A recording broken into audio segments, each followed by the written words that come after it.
Welcome students 12th standard English எக்ஸாமுக்கு எல்லாருமே படிச்சுன்னு இருப்பீங்க. எல்லாருமே நல்லா ப்ரிப்பேர் பண்ணுங்கள் உங்களோட எக்ஸாமுக்கு. இந்த வீடியோவில் பார்த்தீங்கன்னா 12th ஸ்டாண்டர்ட் இங்கிலீஷ் எக்ஸாமுக்கான இம்பார்ட்டன்ட் கொஷின்ஸை தான் இந்த வீடியோவில் நம்ம பார்க்க போகிறோம். வீடியோ ஸ்கிப் பண்ணாமல் ஃபுல்லாக பாருங்கள். இந்த வீடியோவில் பார்த்தீங்கன்னா 2 மார்க்ஸ் 3 மார்க்ஸ் அண்டு 5 மார்க்ஸுக்கான இம்பார்ட்டன்ட் கொஷின்ஸ் கொடுத்துருக்கேன். வித் ஆன்சரோடு இருக்குது. வீடியோ ஸ்கிப் பண்ணாமல் ஃபுல்லாக பாருங்கள். இதிலேருந்து பார்த்தீங்கன்னா கன்ஃபார்ம் உங்களுக்கு ஒரு நல்ல ஐடியா கிடைக்கும் இந்த வீடியோவை பார்க்குறது மூலயமா. 1 மார்க்ஸ் பார்த்தீங்கன்னா நெக்ஸ்ட் ஒரு வீடியோவில் வந்து பார்த்தீங்கன்னா 1 மார்க்ஸ் 21 மார்க்ஸையும் ப்ரீஃபாக எக்ஸ்பிளைன் பண்ணி தரேன். இந்த வீடியோவில் 2 மார்க்ஸ் 3 மார்க்ஸ் அண்ட் 5 மார்க்ஸ் கொடுத்துருக்கேன். ஃபஸ்ட்டு பார்த்தீங்கன்னா 5 மார்க்ஸ் பொறுத்த வரைக்கும் உங்களுக்கு 7 5 மார்க்ஸ் அட்டன் பண்ணணும். இந்த 7 5 மார்க்ஸில் first of all English question பேப்பரை பொறுத்த வரைக்குமே நீங்கள் படித்து எழுதுகிற அளவு பார்த்தீங்கன்னா ஒரு 30 மார்க்கு இல்லை 40 மார்க்கு தான் நீங்கள் படித்து எழுதுகிற மாதிரி இருக்கும். ஒரு 5 மார்க்ஸ் படிக்கிற மாதிரி இருக்கும்.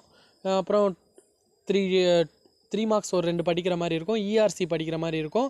பொயட்டிக் லைன்ஸ் படிக்கிற மாதிரி இருக்கும். இப்படி பார்த்தீங்கன்னா ஒரு 30 மார்க்ஸ் கிட்ட தான் நீங்கள் படித்து புக்கில் இருக்கிறத படித்து எழுதுகிற மாதிரி இருக்கும். மீதி எல்லாமே பார்த்தீங்கன்னா ஜென்ரல் தான். இங்கிலீஷில் பொறுத்த வரைக்கும் நீங்கள் ஜென்ரலாக நிறைய வந்து கோ த்ரூ பண்ணதான் உங்களுக்கு ஒரு ஐடியா கிடச்சி நீங்கள் வந்து எழுத முடியும். அதனால் இங்கிலீஷ் பொறுத்த வரைக்கும் உங்களோட கைடில் இருக்க 1 மார்க்ஸ் அண்டு கொஷின் ஆன்சர் எல்லாம் பார்த்தீங்கன்னா நிறைய கோ த்ரூ பண்ணுங்கள். அப்போ தான் உங்களுக்கு ரொம்ப ஈஸியாக இருக்கும். ப்ரீவியஸ் இயர் கொஷின் பேப்பர்லாம் பாருங்கள். அதுலேருந்து கன்ஃபார்ம் உங்களுக்கு கொஷின்ஸும் வர வாய்ப்பு இருக்குது. ஒரு நல்ல ஒரு ஐடியாவும் கிடைக்கும்.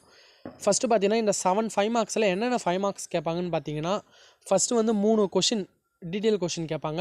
ஃபஸ்ட்டு பார்த்தீங்கன்னா போயம்லேருந்து ஒரு கொஷின், அப்புறம் ப்ரோஸ்லேருந்து ஒரு கொஷின், சப்ளிமெண்ட்ரிலேருந்து ஒரு கொஷின் வரும். நெக்ஸ்ட்டு பார்த்தீங்கன்னா சம்மரி ஆர் நோட்ஸ் அப்படின்னு கன்ஃபார்ம் வரும். சம்மரி ஆர் நோட்ஸ்ன்னு கேட்பாங்க. அப்படி இல்லை வெறும் சம்மரின்னு கேட்கலாம், நோட்ஸ்ன்னு கேட்கலாம். இந்த 2 டாப்பிக்லேருந்து கன்ஃபார்ம் ஒரு டாபிக் கன்ஃபார்ம் கேட்டுருவாங்க. அப்படி இல்லை ரெண்டுமே கேட்டுட்டு அல்லதில் கொடுத்துருவாங்க. அதுக்கப்புறம் நெக்ஸ்ட்டு பார்த்தீங்கன்னா லெட்டர் ரைட்டிங் கன்ஃபார்ம் வரும். லெட்டர் ரைட்டிங் பொறுத்த வரைக்கும் formal letter or informal letter அதை நீங்கள் கண்டுபிடிச்சி எழுதினா போதும். அதுக்கப்புறம் பார்த்தீங்கன்னா ஸ்பாட் த எரர் கன்ஃபார்ம் ஒன்று வரும்.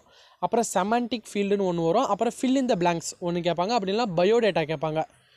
இந்த கொஷின்ஸ் தான் பார்த்தீங்கன்னா உங்களோட 5 மார்க்ஸில் வந்து கேட்கக்கூடிய கொஷின்ஸ். அதை ஃபஸ்ட்டு டீட்டெயிலாக பார்க்கலாம். இப்போ ஃபஸ்ட்டு பார்த்தீங்கன்னா டீட்டெயில் பொறுத்த வரைக்கும் பேராகிராஃப் பொறுத்த வரைக்கும் ப்ரோஸில் நீங்கள் படிக்கிறீங்கன்னா மேக்ஸிமம் 3 லெசனோட ப்ரோஸை கம்ப்ளீட் பண்ணிடுங்க. ப்ரோஸ் போயம் சப்ளிமெண்ட்ரி ஆகட்டும் 3 லெசனில் கம்ப்ளீட் பண்ணுறங்க. அது ஃபஸ்ட்டு 3 லெசனாக இருக்கட்டும் இல்லை லாஸ்ட்டு 3 லெசனாக இருக்கட்டும், தொடர்ந்து 3 லெசன். இப்போ first lesson, second lesson, third lesson நல்லா படிச்சிருங்க. அப்படி இல்லைனா 4 5 6 அப்படி அந்த ஒரு பின்னாடி இருக்க டாப்பிக்கை கவர் பண்ணிவிடுங்க. அதேமாதிரி நீங்கள் ப்ரோஸ் போயம் சப்ளிமெண்ட்ரியில் ஒரு பகுதியை நல்லா படித்தாலே கன்ஃபார்ம் நீங்கள் வந்து பார்த்தீங்கன்னா ஒரு 5 மார்க் அட்டன் பண்ணிடலாம். மேக்ஸிமம் 5 மார்க்ஸ் பொறுத்த வரைக்கும் நீங்கள் வந்து பேராகிராஃபாக எழுதவே பாருங்கள். யாருமே வந்து சப் டாபிக் போட்டுலாம் எழுத வேணாம். தமிழில் எழுதுவீங்க பார்த்தீங்களா, குறிப்பு சட்டகம் போட்டு சப் டாபிக்லாம் போட்டு எழுதுவீங்க. அந்த மாதிரி எழுத வேணாம். இதில் கொடுத்துருக்காங்க பாருங்கள். ஃபஸ்ட்டு வந்து ஒரு பாக்ஸ் போட்டு டைட்டில், ஆத்தரு, ஜென்ரே, தீம் அப்படின்னு உங்களுக்கு தெரிஞ்சது அப்படியே கேரக்டர்ஸ் தெரிஞ்சால் கேரக்டர்ஸ்னு போட்டு ஒரு பேராகிராஃபாக அப்படியே நீங்கள் லைனாக எழுதின்னு வர வேண்டியதான். இது வந்து என்னால் படிக்க முடியலன்னா இந்த மெட்டீரியலை யூஸ் பண்ணிக்கோங்க. மேக்ஸிமம் உங்கள் கைடில் பார்த்தே படிங்க. ஏன்னா கைடில் பார்த்தீங்கன்னா நீட்டாக கொடுத்துருப்பாங்க. அது படித்தாலே நீங்கள் அதை எழுதினாலே மார்க்ஸ் வர அளவு அதில் கண்டென்ட் இருக்கும். இதில் பார்த்தீங்கன்னா எல்லா யூனிட்டுக்குமான கொஷின்ஸ் இருக்குது. பேராகிராஃப் கொஷின் அதனால் பார்த்துக்கோங்க. போயம், ப்ரோஸ், சப்ளிமெண்ட்ரி ரீடருக்கு எல்லாத்துக்கும் தனித்தனியாக இருக்குது. நெக்ஸ்ட் டாபிக் பொறுத்த வரைக்கும் லெட்டர் ரைட்டிங். லெட்டர் ரைட்டிங் பொறுத்த வரைக்கும் 2 விதமாக கேட்பாங்கப்பா. ஒன்று formal letter and informal letter. நீங்கள் கண்டென்ட்டை வந்து நீங்கள் தான் உள்ளே யோசித்து எழுத போகிறீங்க. நீங்கள் அந்த கொஷினை ரீட் பண்ணிவிட்டு அதற்கான ரிலவெண்ட் கண்டென்ட்டை தர போகிறீங்க. இப்போ ஃபார்மல் லெட்டர் இன்ஃபார்மல் லெட்டர் நான் மட்டும் என்னான்னு உங்களுக்கு சொல்கிறேன். இப்போ ஃபார்மல் லெட்டர்னா இப்போ நீங்கள் ஒரு ஹெட் மாஸ்டருக்கு எழுதுறீங்க, ஒரு பிரின்சிபலுக்கு எழுதுறீங்க, அப்படின்னா ஒரு பேங்க் மேனேஜருக்கு எழுதுறீங்க, ஒரு போலீஸ்மேனுக்கு எழுதுறீங்கன்னா அதெல்லாம் ஃபார்மலாக எழுதுவீங்க. ஃப்ரம்மு டூ போட்டு எழுதுறது தான் ஃபார்மல் லெட்டர். இன்ஃபார்மல் லெட்டர்னால் டியர் அப்படின்னு போட்டு எழுதுறது தான் இன்ஃபார்மல் லெட்டர். இப்போ இதில் பார்த்துன்னு இருக்கீங்க பார்த்தீங்களா, இது வந்து பார்த்தீங்கன்னா உங்கள் ஃப்ரெண்டுக்கு எழுதுறீங்க. உங்கள் ஃப்ரெண்டுக்கு எழுதுறதால நீங்கள் வந்து ஃப்ரெண்டுக்கு ஃப்ரம்மு டூ அப்படின்னு போட்டு எழுதணும்னு அவசியம் இல்லை. நீங்கள் டியர் மை ஃப்ரெண்ட் அப்படின்னு போட்டு மேலே வந்து பார்த்தீங்கன்னா டேட்டு பிளேஸ் எழுதிட்டு டியர் ஃப்ரெண்ட் அப்படின்னா டியர் எக்ஸ்எக்ஸ்எக்ஸ் யார் நேமையும் அங்கே குறிப்பிட வேணாம். அப்படின்னா டியர் ஒய்ஒய் போட்டு உங்கள் கண்டென்ட்டை எழுதிட்டு யுவர்ஸ் லவ்லிங்லி அப்படின்னு எழுதிட்டு அட்ரஸ் ஆன் தி என்வலப் எழுதிடணும். இதான் வந்து பார்த்தீங்கன்னா இன்ஃபார்மல் லெட்டர். இன்ஃபார்மல் லெட்டர் பொறுத்த வரைக்கும் ஃப்ரம் டூ வேணாம். அப்படி ஃபார்மல் லெட்டரை எழுதுறீங்கன்னா இப்போ ஃபார்மல் லெட்டர் பாருங்கள், ஒரு இங்கிலீஷ் டிபார்ட்மெண்ட்டுக்கு எழுதுறீங்க, அப்படின்னா ஒரு உங்களோட பிரின்சிபலுக்கு எழுதுறீங்க, அப்போ லீவ் லெட்டருக்கு எழுதுறீங்க அப்படின்னா பார்த்தீங்கன்னா அதெல்லாம் ஃபார்மல் லெட்ரு. ஃப்ரம்மு போடணும், அப்புறம் டூ போடணும், அப்புறம் டியர் சார்னு போட்டு அதுமாதிரி யுவர்ஸ் ஃபெய்த்ஃபுல்லின்னு போடணும். லவ்விங்லிலாம் போடக்கூடாது. யுவர்ஸ் ஃபெய்த்ஃபுல்லி இல்லை ஒபீடியன்ட்லி அந்த மாதிரி கண்டென்ட் போடணும். அப்படி போட்டு எழுதுறது தான் பார்த்தீங்கன்னா ஃபார்மல் லெட்டர். ஃபார்மல் லெட்டர் பொறுத்த வரைக்கும் எல்லாத்துலேயுமே பேரை வந்து மென்ஷன் பண்ணாதீங்க. 2க்கு மட்டும் அவங்களே கொடுத்துருப்பாங்க. அது ஹெட் மாஸ்டருக்கு எழுதுறீங்களா அப்படின்னா யாருக்கு எழுதுறீங்கன்னா அதை போட்டு அட்ரஸ் அவங்களே கொடுத்துருப்பாங்க, அதை போட்டுக்கோங்க. ஃப்ரம்முக்கு பார்த்தீங்கன்னா உங்கள் பேர் எழுதாதீங்க, வெறும் XXX YYY ZZZ அப்படின்னு முடிச்சுக்கோங்க. அதுக்கப்புறம் நெக்ஸ்ட் டாபிக் பார்த்தீங்கன்னா பயோடேட்டா. இது வந்து ஈஸியான கொஷின்ஸ் தான். இப்போ பயோடேட்டானா எப்படி கேட்பாங்கன்னா, இப்போ உங்களுக்கு வந்து பார்த்தீங்கன்னா எதனா ஒரு நீங்களே நியூஸ் பேப்பர் நிறைய பார்த்துருப்பீங்க. இப்போ எதனா வேலை வேணும்னா, வேலைக்கு ஆட்கள் தேவைன்னா வாண்டடுன்னு போட்டு ஒரு பாக்ஸ் மாரி கொடுத்துருப்பாங்க. அந்த பாக்ஸில் பார்த்தீங்கன்னா நிறைய குவாலிஃபிகேஷன்லாம் கொடுத்துருப்பாங்க. நீங்கள் உங்களோட பயோடேட்டா உங்களை பற்றி நீங்கள் எழுதி அந்த வேலைக்கு வந்து பார்த்தீங்கன்னா அப்ளிகேஷன் கொடுக்கணும். அதான் பயோடேட்டாவோட பேசிக் கான்செப்ட்டு. அப்போ பயோடேட்டா ரொம்ப ஈஸியாக இருக்கும்ப்பா. Name, father's name, date of birth. இது பார்த்தீங்கன்னா லெட்டர் ரைட்டிங்க்கு ஒரு டைம் பார்த்தீங்கன்னா அல்லது கொஷினாக கேட்பாங்க, 6 கொஷினாக கேட்பாங்க. Father name, date of birth, sex, marital status, address, nationality, religion, community, அப்புறம் education, extra curricular activities, language known இதெல்லாம் எழுதிட்டு லாஸ்ட்டு டிக்ளரேஷன் போட்டு நீங்கள் hereby I declare the above information is true to the best of my knowledge அப்படின்னு போட்டு நீங்கள் முடிச்சுக்கலாம். இதுதான் பார்த்தீங்கன்னா உங்களுடைய பயோடேட்டா. பயோடேட்டா பொறுத்த வரைக்கும் கன்ஃபார்ம் வர வாய்ப்பு இருக்குது. பயோடேட்டானா அவங்க வந்து பார்த்திங்கன்னா அவங்க என்ன வேலைக்கு கொடுத்துருக்காங்களோ அதுக்கேற்ற மாதிரி நீங்கள் வந்து பயோடேட்டா எழுதணும். ஒரு டீச்சருக்கான வேலைக்கான அட்வர்டைஸ்மெண்ட் கொடுத்துருந்தாங்கன்னா நீங்கள் அந்த டீச்சருக்கான ரிலேட்டடாக அதில் போட்டு நீங்கள் எழுதணும். அப்படி இல்லை வேறு ஒரு சாஃப்ட்வேர் இன்ஜினியரிங் கேட்டிருந்தாங்கன்னா சாஃப்ட்வேர் இன்ஜினியரிங்க்கு நீங்கள் என்னென்ன கோர்ஸ் பண்ணியிருப்பீங்க அப்படி அந்த ரிலேட்டடாக எழுதணும். சரிங்களா? இப்போ எஜுகேஷன் பொறுத்த வரைக்கும் டீச்சர்னு கேட்டிருந்தாங்கன்னா பிஎட், எம்எஸ்சி அந்த மாதிரி எழுதுவீங்க. அதே ஒரு சாஃப்ட்வேர் இன்ஜினியர் கேட்டிருந்தாங்கன்னா பிஇ, எம்இ அதுக்கும் எம்எஸ்சி அந்த மாதிரி போடலாம். அந்த மாதிரி கொஞ்சம் ரிலேட்டடாக எழுதுகிற மாதிரி பார்த்துக்கோங்க. நெக்ஸ்ட்டு பார்த்தீங்கன்னா வெரி ஈஸியான டாபிக் செமண்டிக் ஃபீல்டு. இந்த செமண்டிக் ஃபீல்ட்னால் ஒன்றும் இல்லை, அவங்க வந்து ஒரு சென்டென்ஸ் கொடுத்துருவாங்கப்பா, கீழே வந்து ஆப்ஷனும் கொடுத்துருவாங்க. அந்த சென்டென்ஸை படிச்சுட்டு அந்த சென்டென்ஸுக்கு ஆப்டான ஆப்ஷன்ஸாக நீங்கள் எழுத போகிறீங்க. இப்போ ஃபஸ்ட்டு பார்த்தீங்கன்னா அவர் சீஃப் மினிஸ்டர் ஹஸ் இன்னார்கரேட்டட் நான் முதல்வன் ஸ்கீம் ஃபார் ஸ்டூடெண்ட்ஸ்னு கொடுத்துட்டாங்க. அப்போ இது எதை பற்றி சொல்லுதுன்னு பார்த்தீங்கன்னா இப்போ கீழே நீங்கள் படித்து எஜுகேஷனை பற்றி சொல்லுது அப்படின்னு எழுதலாம். இந்த hybrid variety of paddy was a great success. அப்படின்னா பேடினாலே அது அக்ரிகல்ச்சர் சம்மந்தப்பட்டது. அப்போ agriculture. Nowadays people communicate through email. அப்போ இமெயில் மூலயமா போகிறாங்கன்னா அது பார்த்திங்கன்னா ஒரு கம்ப்யூட்டராக தான் இருக்கணும். அப்புறம் the price of the petrol goes up day by day. இப்போ பெட்ரோலோட விலை வந்து பார்த்திங்கன்னா தினைக்கும் ஏறிக்கிட்டே இருக்குது. அப்படின்னா அது என்ன? எக்கனாமிக்ஸ், பொருளாதாரம். Indian woman cricket team missed a chance. அப்போ இது வந்து பார்த்திங்கன்னா கிரிக்கெட்டை பற்றி கேட்குறாங்க, அதனால் ஸ்போர்ட்ஸ். இந்தமாரி நீங்கள் ஐடென்டிஃபை பண்ணி எழுதுறது தான் பார்த்திங்கன்னா இந்த செமண்டிக் ஃபீல்டு. இது கன்ஃபார்ம் கேட்பாங்க.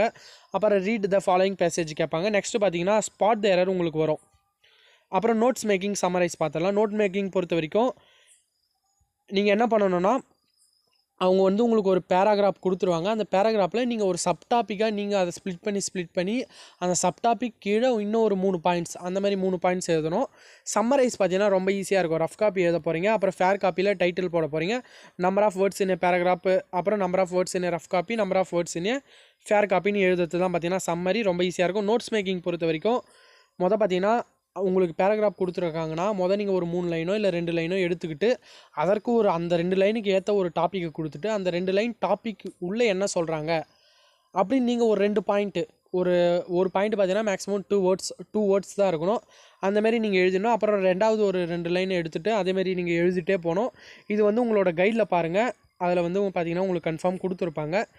இதான் பார்த்தீங்கன்னா உங்களோட 5 மார்க்ஸுக்கு இந்த போர்ஷன்லேருந்து தான் கன்ஃபார்ம் கேள்விகள் வரப்போகுது. நெக்ஸ்ட்டு பார்த்தீங்கன்னா 3 marks questions.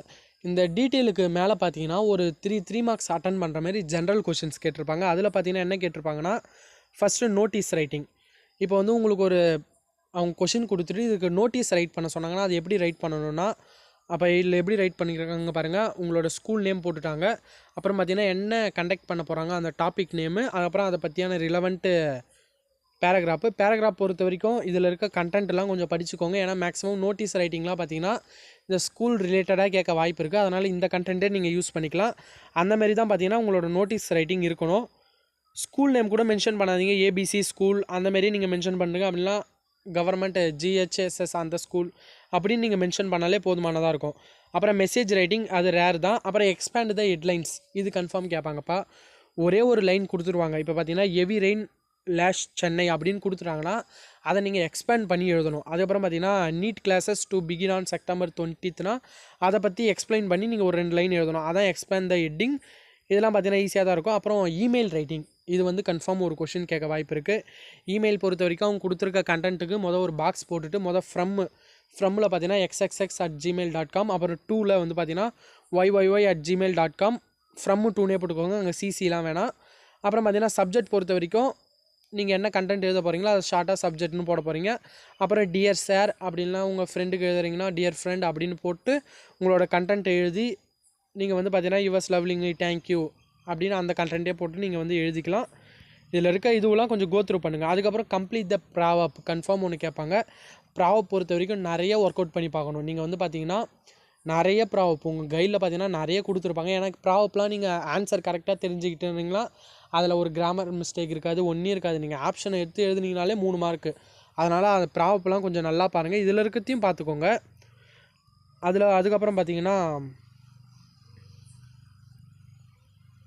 Next dialogue writing, இது கன்ஃபார்ம் கேட்பாங்கப்பா. டைலாக் ரைட்டிங் பொறுத்த வரைக்கும் 2 பேருக்குள்ளே நடக்கிற ஒரு விஷயத்தை தான் டைலாக்னு சொல்லுவோம். இப்போ பார்த்தீங்கன்னா conversation between student to wish open and account and bank clerk. இது என்ன சொல்கிறாங்கன்னா, இப்போ ஸ்டூடெண்ட்டுக்கும் ஒரு கிளர்க்குக்கும் நடக்குது. நீங்கள் வந்து பார்த்தீங்கன்னா அக்கௌண்ட் ஓப்பன் பண்ண போகிறீங்க. அப்போ நீங்கள் வந்து பார்த்தீங்கன்னா 3 மார்க்ஸால் மேக்ஸிமம் 3 செட் ஆஃப் சென்டென்ஸ் இருக்கணும். ஃபஸ்ட்டு ஸ்டூடெண்ட்டு பேங்க் மேனேஜர், அப்புறம் ஸ்டூடெண்ட்டு பேங்க் மேனேஜர், அப்புறம் ஸ்டூடெண்ட்டு பேங்க் மேனேஜர். அப்படி நீங்கள் உங்களோட டீச்சருக்கும் ஸ்டூடெண்ட்ஸுக்கும் ஒரு கம்யூனிகேஷன் கேட்குறாங்கன்னா டீச்சர் ஸ்டூடெண்ட்னு மேக்ஸிமம் பார்த்தீங்கன்னா 3 கான்வர்சேஷனாச்சும் கன்ஃபார்ம் இருக்கணும். 3 செட் ஆஃப் கான்வர்சேஷனாச்சும் கன்ஃபார்ம் இருக்கணும்.